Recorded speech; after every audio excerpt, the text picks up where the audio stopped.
All right, let's dive right into lesson 3. Today we're tackling what is easily one of the biggest headaches for absolutely any trader, trend identification. We're going to map out market structure, and we're doing it using smart money logic. Let me ask you something. Have you ever stared at a chart, drawn your usual retail trend lines, and still felt completely trapped in all that market noise? If so, this explainer is exactly what you need.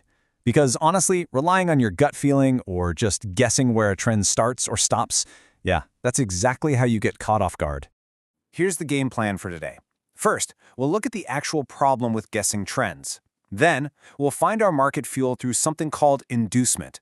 After that, we'll confirm continuation with a BOS, spot reversals using a Choch, and finally, we'll wrap up with the mechanical trading verdict. Starting off with Section 1, the problem with guessing trends and how we move from subjective guessing to a purely mechanical approach. To actually prove that this mechanical approach beats out those basic subjective trend lines, we put it to the test. We rigorously tracked these smart money levels across 50 live trades. We really wanted to see, if relying on strict, unwavering rules could genuinely keep us out of those lower time frame traps. Which brings us to Section 2, Endorsement, finding market fuel, which is step 1 of our mechanical mapping. You've got to think of the market exactly like a car. It literally can't go anywhere without fuel.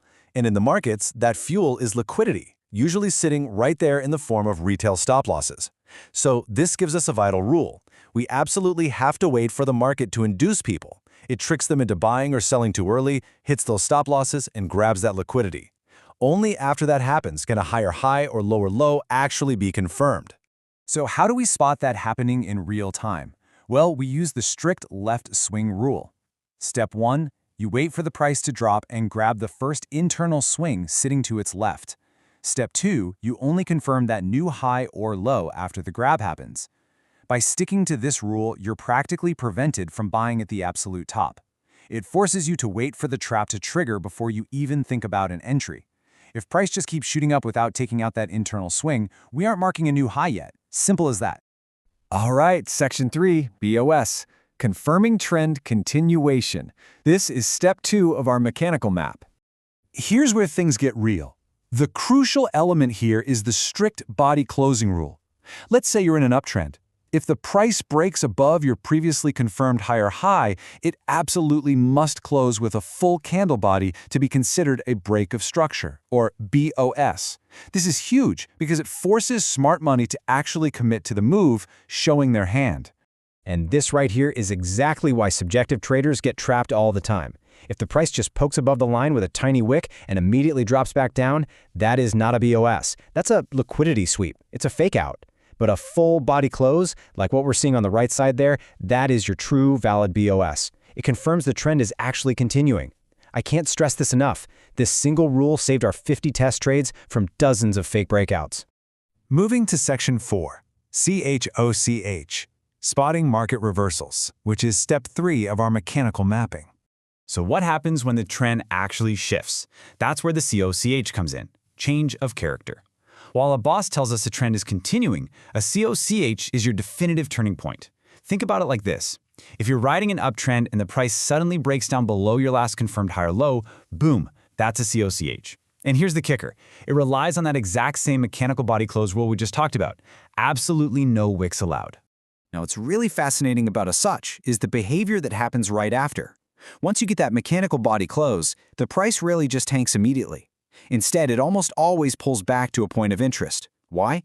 To trap even more retail traders before the real, massive move gets going. That's why we never guess at reversals. We let the market prove it to us mechanically, and then we just wait patiently for the real opportunity to unfold. And finally, Section 5, the mechanical trading verdict, and our swimming pool analogy. Let's tie this all together. I want you to picture a giant swimming pool. If a small child jumps in, the water barely ripples, right? That is retail noise. But if a full-grown elephant jumps into that exact same pool, water is going to splash absolutely everywhere. That elephant splash is smart money. A drawn-on subjective trendline might catch a kid splashing around, but a BOS or a Choch with a massive candle and a definitive body close, that is your elephant splash. We actually have a specific technical term for this massive elephant splash. We call it displacement. And honestly, displacement is your undeniable 100% mechanical sign that the massive institutional players are finally in the game and actively driving the market structure. So, what's the final verdict here? Well, our 50-trade test passed with flying colors for one very specific reason. Applying these strict rules does something incredibly vital. It completely strips away your human emotion. You stop feeling like a trend is going up or down. Instead, the chart transforms into a logical puzzle. And suddenly, every single piece, the inducement fuel, the BOS continuation, the CHO traversal, they all have a specific designated place on the board. If you're ready to start mapping these rules out for yourself and finally take the emotion out of your strategy, make sure you download the free market structure cheat sheet over on our app. It cleanly breaks down all the BOS, CHOCH, and IDM rules we've unpacked today. You'll find the link for that right down in the description. Now, before we wrap up this explainer, I want to leave you with one final thought to ponder. You've got the mechanical map now, right? You know exactly how to track that elephant splash. But what is your exact entry point? Knowing the structure is really only half the battle. So in Lesson 4, we are going to rigorously test order blocks and fair value gaps to pinpoint those laser-accurate entries within this new structure.